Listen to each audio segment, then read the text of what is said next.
Yeah, good morning, everyone. It was a really good news when I got yesterday that Lady got saved and she was baptized, which is great news.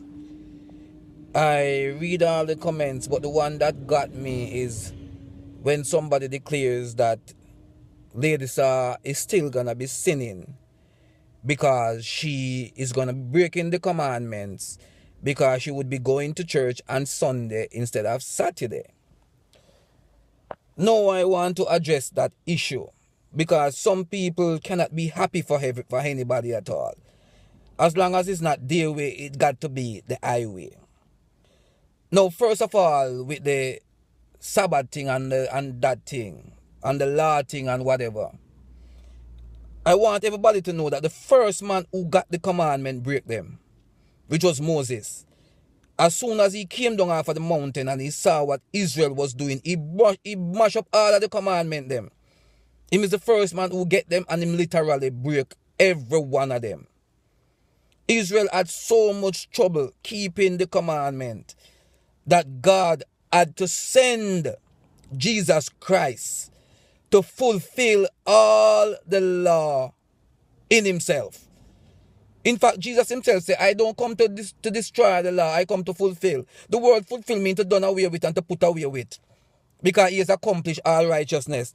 On the cross of Calvary, he cried out and he said, it is finished. You understand me? So it done, it finished. He even go on to say that the Sabbath was made for man. Man was not made for the Sabbath. So therefore, if I live in Jamaica and I want to go to Coronation Market on a Saturday morning, that is my business. That has nothing to do with anything. I am not keeping any Sabbath. If I live in England and I want to go to Wrigley Market on a Saturday morning, I go. If I live in New York and I want to go to Picking Avenue or Church Avenue or Jamaica Avenue, then that is my business. You understand? That has nothing to do with my salvation.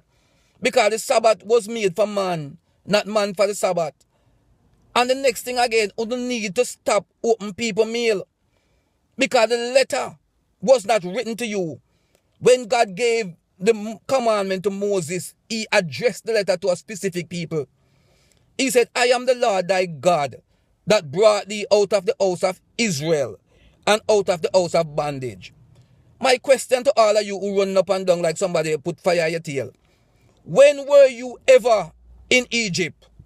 When were you ever in the house of bondage? This is not your letter.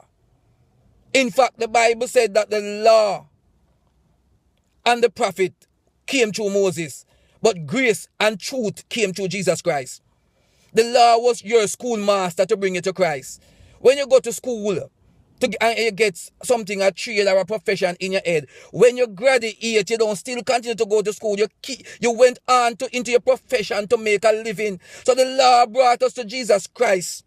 So therefore, now that we have Jesus Christ, we don't need to go back to no Sabbath day and this and that. I am having enough problem in my life trying to keep my body holy. Having a difficult time trying to keep my body holy and presenting my body as a living sacrifice. You imagine how much trouble and problem you want to put me into to get me to keep a whole day holy? How can I keep a day holy when I can't even keep my body holy? I need the power and the strength of Jesus Christ and the grace of Jesus Christ to help me to keep it. I recommend Lady Saw. I commend Lady Saw and the step that she have taken.